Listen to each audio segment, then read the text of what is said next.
D'abord, bon, vous êtes deux écrivains, et vous êtes en résidence d'écriture. Dans quel but?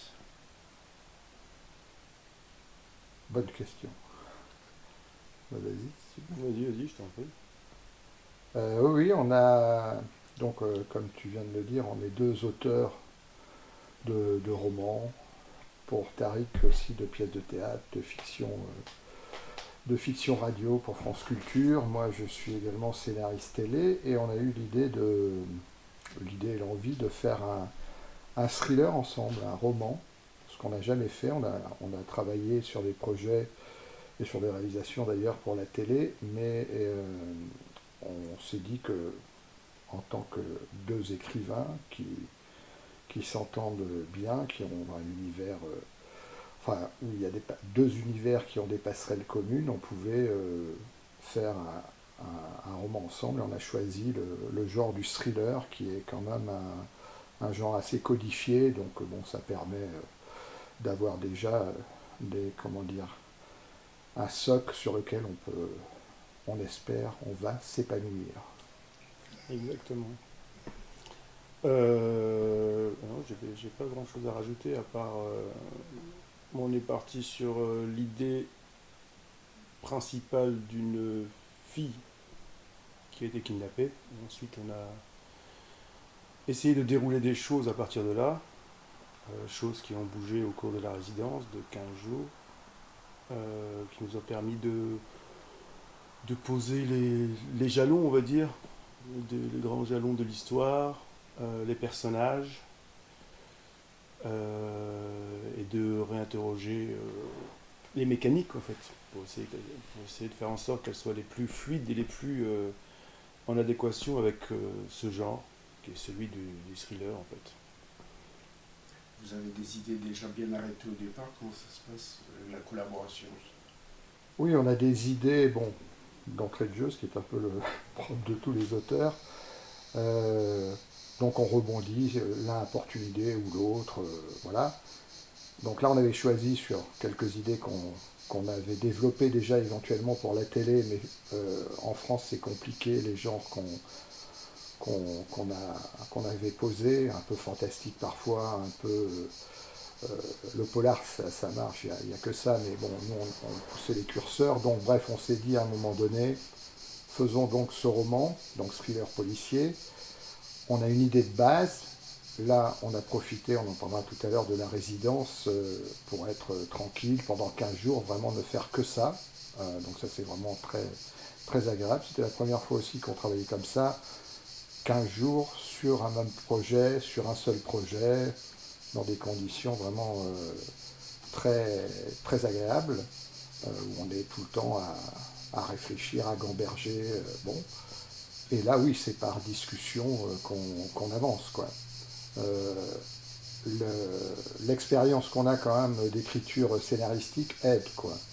Parce que, voilà, il y a quand même je dirais pas des recettes, mais il y a des bases qui sont essentielles. Et après, c'est la façon dont on va les travailler. Donc là, on est venu ici pour ça, pour déjà poser par rapport à l'idée préalable qui a beaucoup bougé finalement. Euh, un grand, appelons ça fil à fil, quoi, qu'on a quasiment, Oui, qu'on a. qu'on a Et puis les quasiment, personnages. évidemment les personnages, ça Très important dans ce genre littéraire. Et c'est l'essentiel. vous parliez tous les deux d'un thriller émotionnel. Bon, l'enquête est importante, mais que le principal, c'est la projection émotionnelle que vont avoir les lecteurs sur les personnages. Oui, ça aussi c'est ce que nous a appris, bon, déjà la, la lecture voilà, de romans, hein, quand on pense à certains romans, à part bon, les romans je dirais expérimentaux où la poésie c'est encore autre chose. Bon, les personnages sont essentiels et dans la fiction télé on voit que ce sont les personnages qui font le prix des séries, pas tant les intrigues parfois même trop se répètent, ont le même pattern. Donc nous, ce qui importe dans notre projet, dans notre roman thriller policier, ce sont les personnages, un peu comme dans Le Silence des Agneaux, enfin toute la saga Dragon Rouge. Bon, les intrigues sont super bien faites, mais c'est pas ça dont on se rappelle. Quand on se rappelle de Clarice Sterling d'un côté et de Hannibal Lecter. Voilà, ce sont deux personnages presque mythologiques maintenant. Hannibal Lecter, qui, on s'en est rendu compte, apparaît très peu dans le film. Il a peut-être 4 scènes, je crois. Ouais, il apparaît. Et pourtant, vraiment. tout le monde s'en rappelle. En vérité, on suit l'intrigue sur Buffalo Bill, mais Hannibal Lecter apparaît sur, oui, 4 scènes, plus la scène finale lui en Afrique. Et du coup, c'est très marqué. Et puis là, notre idée, c'est surtout de parler de ce personnage, de cette enquêtrice, cette inspectrice de police, qui est devenue inspectrice de police au fur et à mesure de nos discussions. Et on va en apprendre plus sur son passé. Voilà, c'est surtout, comme dit Yves, c'est la naissance d'une héroïne en fait. Ouais, c'est ça. Bon, on est obligé d'avoir, et d'ailleurs c'est assez plaisant à faire, et c'est ce que le lecteur veut aussi. Dans Le Silence des Agneaux, il y a toute l'enquête sur Buffalo Bill, mais bon, c'est déjà un roman qui remonte à loin. Le film remonte à 91 ou à 92, quelque chose comme ça. Donc là, toutes les séries qui sont arrivées derrière, les films ont travaillé là-dessus. C'est pas là-dessus qu'on va étonner le lecteur. On a des éléments qui, on espère, vont l'étonner, puisqu'on s'est amusé, ça c'est une partie très très plaisante. Mais ce qu'il faut, à notre sens, c'est vraiment des personnages, quoi. Je veux dire, même une série comme Colombo, dans un style bien particulier, bon, c'est toujours les mêmes principes. Alors, c'est toujours assez agréable d'essayer d'avoir le crime et de se dire comment il est déroulé. Mais c'est Colombo qui fait le sel de la série. Et c'est vrai de quasiment toutes les séries, mais depuis la tragédie grecque, quoi. Ce sont les personnages. Et essayer, alors ça, on ne sait pas si on va y arriver, mais d'amener On a 3 personnages principaux qui seraient un peu les équivalents de Clarisse, d'Hannibal Lecter, pas de Buffalo Bill du tout, mais bon bref, on ne va pas rentrer dans les détails pour pas spoiler quelque chose Oui, qui quand on n'est parle déjà des pas écrit. quand on parle des personnages, on ne parle pas que de l'héroïne, il faut aussi soigner son méchant. Oui, voilà. Voilà. Pour aller vite, on a l'héroïne et le méchant, là il y en a possiblement 2. Soigner. Et c'est eux qu'on doit amener à un niveau que j'appelle mythologique, quoi. Voilà, c'est notre ambition. Bon, est-ce qu'on y arrivera? Ça, personne ne le sait encore, mais bon, c'est ce qu'on souhaite, quoi. Et là, j'ai filmé, comment dire, le tableau sur lequel vous écrivez tous les jours. Enfin, donc, on a fait tourner les feuilles. Et vous en servez tout le temps, ou bien une fois que la feuille est terminée, vous faites des allers-retours, comment ça se passe? Il y avait tous les petits post-it aussi. Ça vient du cinéma, ou même les écrivains font ça autant que vous en sachiez? Quelque chose. Tariq? Alors les post-it, je sais que c'est beaucoup utilisé au cinéma, j'ai lu ça. Aux États-Unis, c'est un truc qui se fait beaucoup. D'ailleurs, ils ont même fait tout un truc maintenant avec des cartes. Mais bon. Non, mais même le logiciel d'écriture aux États-Unis, qui est Final Draft, qui est très peu, voire pas utilisé en France, qui est un logiciel d'écriture, permet ce travail en post-it. Alors les Français, pour une raison qui m'échappe, mais la France éternelle et universelle m'échappe, n'utilisent pas Final Draft. On en est encore resté à Word, qui est un très bon logiciel, mais permet d'avoir une vision de toutes les séquences et de déjà faire un montage soi-même, un montage totalement mouvant. Oui, voilà. Ce qui est plus dur, même quand on maîtrise Word, sur Word, qui est avec des couleurs. Et donc ça, c'est vrai, comme dit Tariq, les Américains le font de manière systématique. Je pense même que si les scénars ne sont pas présentés alors de manière très carrée, avec Final Draft, les studios, ils vont tout de suite à la poubelle. Et là, donc, l'intrigue est boulonnée, on va dire, même si ça peut encore changer pour certaines séquences. Et la deuxième phase que vous allez faire chacun de votre côté, enfin, en communiquant bien sûr, c'est d'écrire. Vous partagez comment les chapitres ou les séquences que vous avez On sait, enfin, on sait pas encore en fait, parce que ça peut changer encore, hein, je sais pas. Mais pour l'instant, on a pensé de partager ça comme des, pas chacun écrit un chapitre, mais plutôt chacun s'occupe d'un personnage, d'une action particulière. C'est-à-dire que si par exemple, je sais pas, il y a l'enquête, elle va 3 fois en forêt, bon bah on va pas, c'est le même qui va faire les trois chapitres pour être dans la même ambiance. Voilà. Donc c'est plutôt ça, c'est plutôt par des blocs thématiques, on va dire. Ouais. Oui, et puis après, il y a aussi une part de subjectivité où quelqu'un se sent plus à même de faire, enfin, préfère faire ce genre de séquence qu'on va essayer évidemment de, comme dit Tariq, de poursuivre dans la foulée. Voilà, là c'est un truc un deal entre nous. Est-ce que tu te sens de faire ça? Ça te plaît? Moi je préférais faire ci.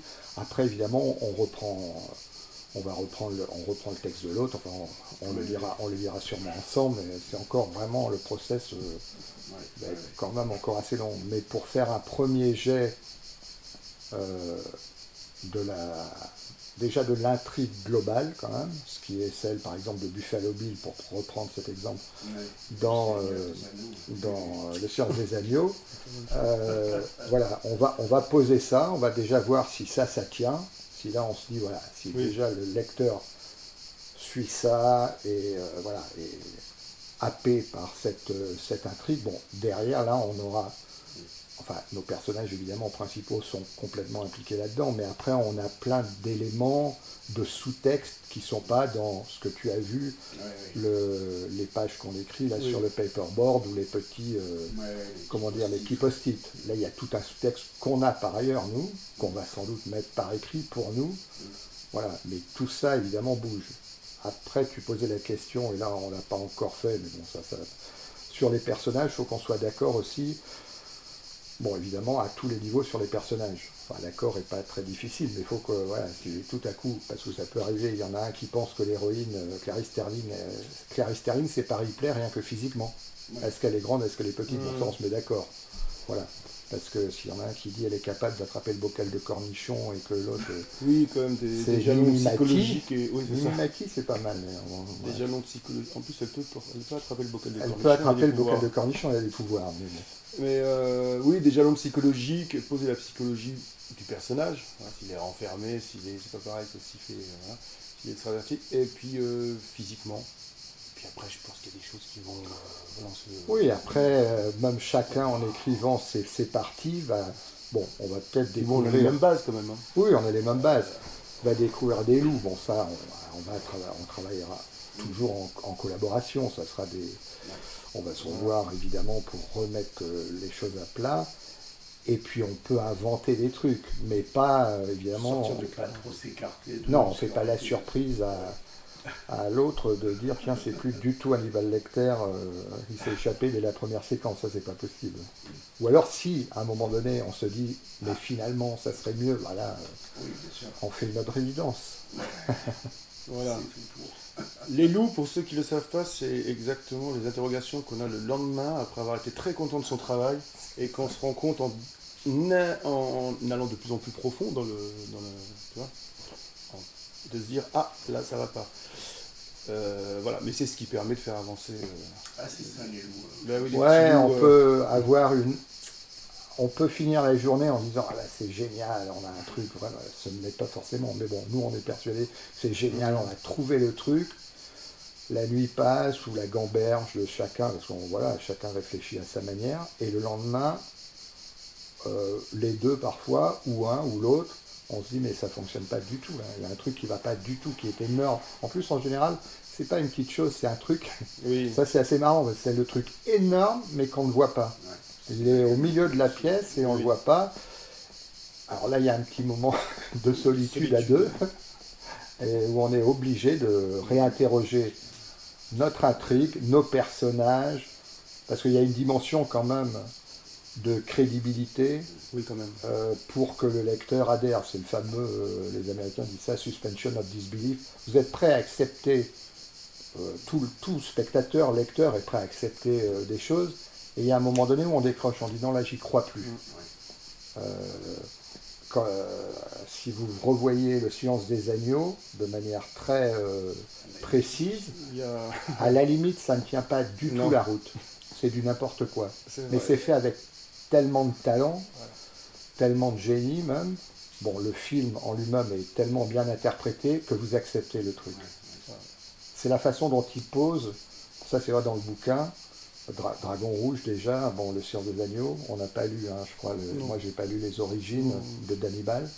Faut lire les origines d'Hannibal sur Wikipédia, c'est hallucinant. Oui, ils ont, comme on dit, chargé la bulle. Quoi. C'est fou, le personnage. Il avait même 6 doigts. Ouais, il a 6 doigts. Il a 6 doigts à chaque main. Il est présenté comme un personnage omnipotent. Oui. C'est presque un Marvel caractère. Oui. Sauf ce qu'il y a dans le côté réaliste, il est psychiatre. Mais le grand psychiatre est cannibale. À partir de là, vous acceptez tout.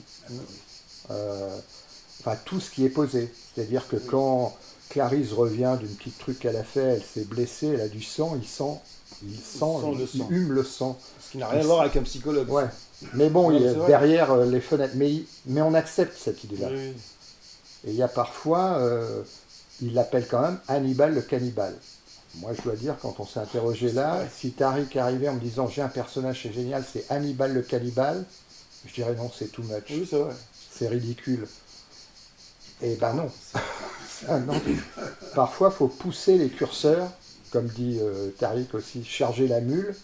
Alors, il faut le faire avec tout le talent, c'est de se dire là, je pousse trop, donc là, ils vont plus me suivre, mais là, ils me suivent. C'est comme un compteur qui est capable de vous amener n'importe où. Mais le talent, c'est un truc de magicien aussi. En fait, il faut avoir un univers cohérent pour raconter quelque chose d'incohérent. Il faut quand même avoir un univers cohérent qui tienne ça. Alice au Pays des Merveilles, c'est cohérent. Voilà, mais pourtant c'est complètement incohérent. Et puis, même les David Lynch, il y a quelque chose de cohérent, ils nous emportent dans ces films en fait. Tu vois. Et pourtant, il ne fait pas d'erreur. Il y aurait une erreur, en fait, on se dirait on n'y croit plus. Et quand on parlait des loups, la difficulté des loups, c'est surtout qu'à chaque fois qu'on bouge quelque chose, on se rend compte que ça a bougé autre chose et qu'on ne voit pas parfois tout de suite. Tout bouge. Eh oui, tout se tient. Eh oui. Donc, du coup, ça c'était un peu la difficulté et le plaisir aussi, il faut dire. Oui, c'est marrant parce que quand on trouve, vraiment, on est les propres, archéologues de notre roman. Quand on est en train on règle des problèmes qu'on a créés nous-mêmes. Ouais, voilà. Donc on se dit, alors parfois de manière un peu lâche, on se dit bon ça c'est pas grave, on va laisser de côté. En fait c'est pas possible. Non. On le laisse 2-3 jours, mais ça commence à puer. Ça nous revient à la tête de manière très, enfin ça pardonne rien. Mais c'est vrai que c'est ça le plaisir de. Là c'est pas encore l'écriture proprement dite, c'est le plaisir de la construction.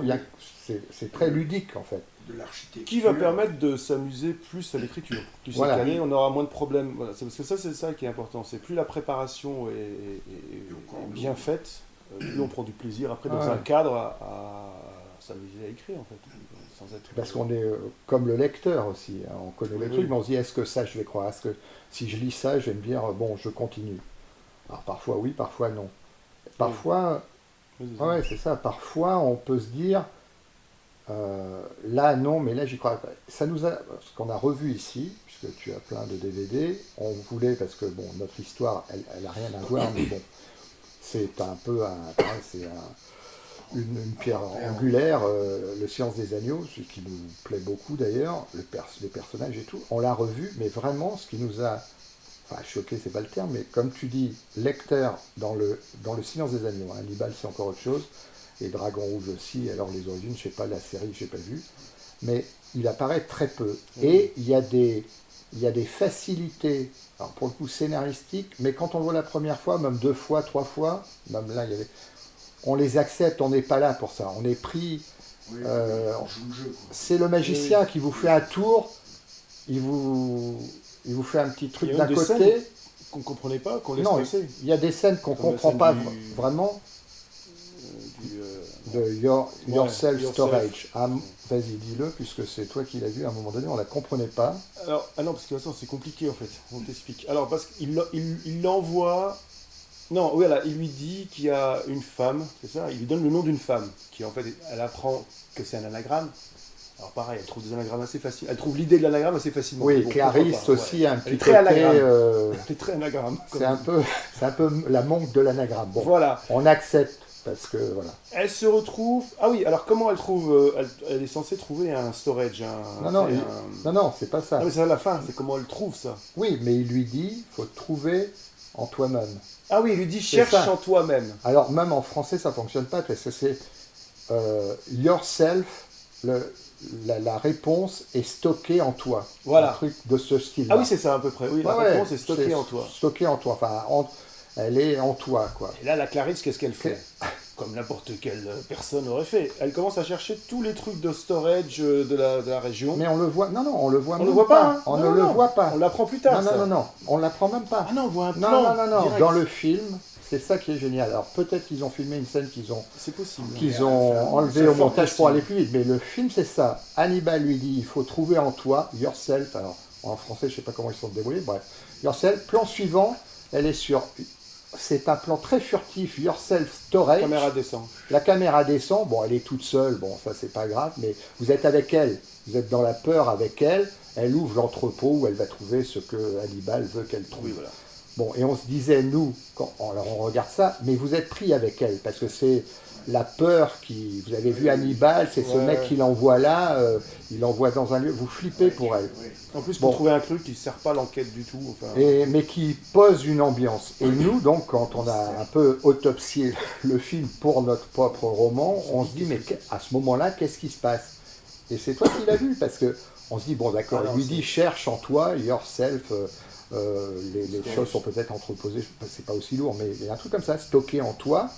Et là, le plan furtif, c'est toi qui l'as vu parce qu'il est très furtif. Ah oui, Demi, il fait comme ça, un plan. Yourself storage, sans blague. Personne n'y croit. T'arrives, viens avec une idée comme ça, je lui dis, rentre chez toi. Mais ça explique marche. après après avoir compris ça, elle a pris tous les storages, elle a vérifié les noms et tout. Ouais, elle le dit après quand elle le revoit. Donc tu dis, voilà, donc là c'est vraiment, mais ça passe. Mais ça passe. Oui, c'est tout l'art après de la mise en scène et de la captation d'attention, puis de. Absolument. Oui, parce qu'elle, on la présente comme quelqu'un de très brillant aussi. Donc du coup, voilà, on suppose que. Oui, il y a les présupposés qui font qu'on y apprend encore plus. Quoi. Il y a presque une relation comme. Parce que je parlais des Marvel, mais c'est toutes les mêmes choses, les trucs de grec. Là, il y a un côté Obi-Wan, Dark Vador, petit Padawan. Oui, sauf le Dark Vador, c'est un cannibale, voilà. Mais le fait de le poser, si c'était simplement un cannibale, bon, ça marcherait pas. Il est psychiatre. Tout de suite, dans votre tête, un psychiatre, ça, et c'est le psychiatre haut niveau. À un moment donné, quand même, le voisin de cellule. Il y a un voisin de cellule. Quand elle va le voir la première fois, qui est un barjot, donc qui lui sort une obscénité à Clarisse. Parce que à la fois Hannibal, on sent, il est flippant, mais qu'il protège par... c'est l'élu un peu, il protège. Il attaque jamais les femmes. Non, il attaque jamais les femmes, et Clarisse, c'est celle qui va protéger, parce qu'il a une sorte de respect pour elle. Et tous les autres personnages masculins sont présentés comme vraiment des abrutis, des salopards. Il y a un côté de Dexter en ce sens-là. Voilà. Il tue un peu les salauds, quoi. Voilà. Voir les gens ennuyeux ou alors... ou voir les gens médiocres selon ses critères. Et là, il y a un obsédé, enfin un mec qui est en prison, sans doute pour crime sexuel, donc qui sort des obscénités à Clarisse. Donc ça ne plaît pas à Hannibal Lecter. Quand elle sort de la pièce, enfin du couloir des cellules, il lui balance même du sperme, visiblement. Oui. Bon, lui, il peut balancer du sperme, l'autre, il a... Bon, ok, d'accord, très bien. Et elle apprend, c'est le patron de la prison, ou Jack Crawford, bon bref, qui lui dit, on l'a retrouvé mort, il a avalé sa langue.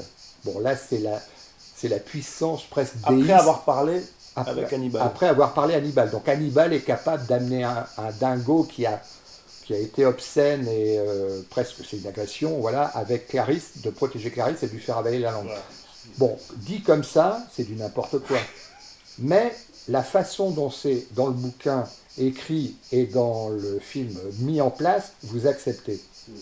Vous Après, acceptez. c'est le côté aussi que ce dont tu parles, toi, tu appelles ça le côté opératique. C'est ça aussi qui nous Ouais, emporte, c'est absolument. les grandes scènes qui nous prennent et du Ouais, coup ouais. on oublie. C'est ce qui Oui, fait le oui, plaisir oui, de voir un film, c'est Ouais. pas la réalité, sinon tu Ouais. regardes un documentaire et encore. C'est pas Et, la et réalité. puis c'est d'autres systèmes de Voilà. films, d'autres systèmes de Parce que voir romans. Hannibal debout avec son masque, son Ouais.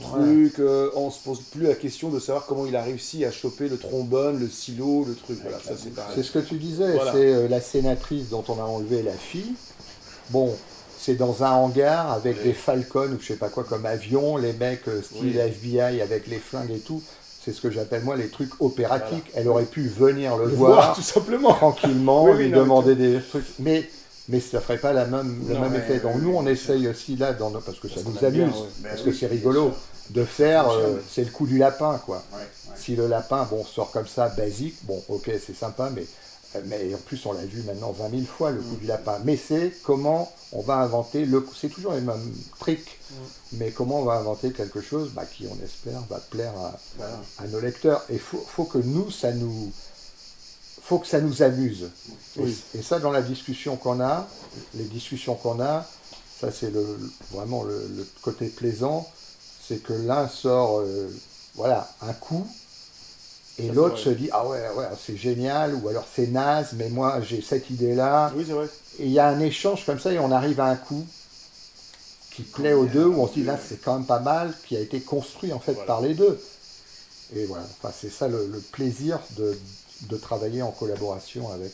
C'est à la fois l'excitation, l'enthousiasme et le comment dire, oui, enfin, et forcément le plaisir quoi, d'aboutir à quelque chose qui convient aux deux. Quoi. C'est vraiment la recherche de l'harmonie qui se produit au fur et à mesure du déroulement, enfin, de l'écriture de l'intrigue et tout ça. Quoi. Oui, c'est ça. Mais il y a aussi le fait qu'on connaît un petit peu aussi, c'est ce qui fait que c'est intéressant aussi. On a aussi l'expérience d'une certaine cohérence aussi, pas partir non plus dans des... oui. Bah, tu vois, ça c'est Ouais, important. ouais, C'est ce qui ouais, fait que déjà, on sait essentiel, que ouais. ça n'empêche pas d'avoir des idées, mais... Bien sûr. Eh bien, merci. Donc, Attends, on n'a pas parlé. Ah oui, On n'a pas parlé des conditions d'accueil quand même. Les conditions d'accueil qui Alors, nous permettent de de- réfléchir à nos coups de lapin, là, tranquillement, dans un cadre agréable et Parfait. vraiment accueilli magnifiquement. Donc, La vas-y. bibliothèque qui nous a servi. Voilà. Gilles a toujours été disposé à nous ramener le moindre bouquin en rapport avec ce qu'on Absolument. écrivait. Parce que Gilles a toujours musique. le truc que nous, on n'a pas à un moment donné. Il nous C'est dit, vrai. mais dans tel film, dans tel bouquin, C'est vrai. ça c'est un vrai plaisir, au-delà de La sa bibliothèque. sympathie d'hôte. C'est vrai. Il y a une bibliothèque géniale, une DVD-thèque hallucinante. Non, les conditions sont vraiment Le- parfaites. Le lieu est vraiment très très chouette, on est vraiment très tranquille et donc voilà, on voulait remercier Gilles, notre hôte, et donc de la Fondation Spinacri, hébergée par la Fondation de France. Et vraiment c'est... Et Catherine aussi qui travaille. Et Catherine qui travaille avec Gilles, et voilà. Et Non, donc, c'était- et on est très fiers d'ailleurs d'être un peu Oui, les premiers Patients résidents, zéro, quoi. les patients zéro. Passion On est- zéro, le maître étalon. on est les Exactement. maris, À partir de les nous, kyphoïdes maris de c'est la ça, ouais. résidence Tinacri. Non, mais on espère qu'on va sortir. Ça donne aussi un vrai enjeu, mais presque, tu parlais de Oui. sentiment, mais sentimental de... Bon, ça c'est le truc, on a envie Bah, on est, d'épater la galerie, quoi. Voilà. On se Donc, sent, comme on dit, obligé. comme voilà. on dit, mais dans le bon mais sens. de manière dans le sens, voilà. très cool, quoi. Voilà, Mais, voilà, on est c'est- un obligé, nous sommes tous obligés. Mais c'est un plaisir, quoi. En Ça. tout Oui. cas, réciproquement, l'inauguration s'est très bien passée, non seulement très bien passée, mais j'espère que ce sera pareil au minimum pour la suite. Bon, merci les Bah, merci à toi. les amis. Merci, mec.